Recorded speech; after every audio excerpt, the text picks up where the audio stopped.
Our focus at Isles is on self-reliance. House Speaker Nancy Pelosi, joined by Congressman Rush Holt, Trenton Mayor Doug Palmer, and Congressman Frank Pallone, stressed the need to create green jobs that will strengthen the economy and combat global warming. While at the Isles Institute, which prepares young adults for green jobs through education and training, Pelosi said the U.S. must invest in their young people because they're the future. If you want to predict the future, politicians are always trying to predict the future. If you want to predict the future, you must invent it. And that is what you young people are doing right now. You are inventing something very new. You are getting a training that kids didn't get just a few years ago to create the jobs of the future. Jobs that are about our national security because they make us energy independent of foreign oil. They're about the health, as the mayor referenced, of our communities because they make us more environmentally sound. After a question from a member of the press, Pelosi gave examples of all the things America could have done for youth with the money they have spent in Iraq. Only 2 other questions were granted to the press, and one of them was mine. Your calculations are on point about all the things that the United States could have spent instead of going to war in Iraq.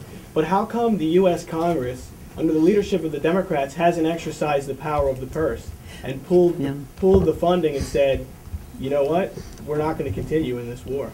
Well, we have in the House over and over again in the past year, and tried to even before we were in power, but speaking to now that we are, sent bills to the United States Senate over and over again that said that we're certainly not going to leave our troops stranded. But what we're saying is the purpose of the funding should be for the redeployment of our troops out of Iraq in a manner that is responsible, safe, and honorable, and it has to be completed within 1 year. After the press conference, I caught up with the speaker and asked her about how the Democrats plan to raise their approval rating above President Bush's, which is locked at around 30%. Well, Congress has never been a popular body, but I'm very pleased at the ratings that the Democrats are getting in Congress on almost every issue that you can name, whether it's health care, creation of jobs, dealing with taxes, the war in Iraq, the environment, certainly, did I say health care? Any issue you can name, the Democrats are double-digit ahead of the Republicans. In terms of the environment, over 40 points ahead of the Republicans. So that's the number I look at. How is the public viewing the Democrats in Congress? In Trenton, New Jersey, I'm Nicholas Ballasy. These are all issues that were part of the culture.